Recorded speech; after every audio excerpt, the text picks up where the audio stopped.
परंतु 7 ते 8 वाड्या अशा आहेत की ज्या अनगर आणि त्यांच्या परिक्षेत्रामध्ये आहे. त्यांचं नगरपालिका त्यांनी केलेली आहे. त्यातल्या अनगर आणि इतर 4 गावं असं मिळून त्यांनी त्याची नगरपालिका केली. नगरपंचायत.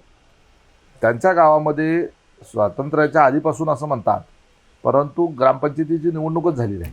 अच्छा. कायम ती बिनविरोध होत आली.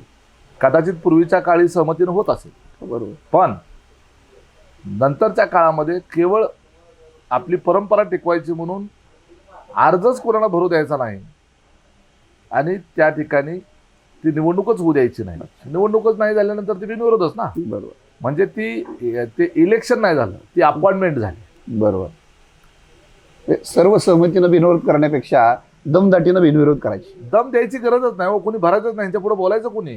जर यांच्या विरोधात कोण गेलं तर त्याच्या घरावर दरोडे टाकले जातात, त्यांचं सामान पळवून नेलं जातं, त्यांची शेतं पेटवली जातात, त्यांच्या पाईपलाईनी उचकवटल्या जातात, त्यांना गावातून बहिष्कृत सुद्धा केलं जातं. त्याच्या घरात कोण नोकरीला असेल तर त्याला त्या ठिकाणी कामावरनं काढलं जातं.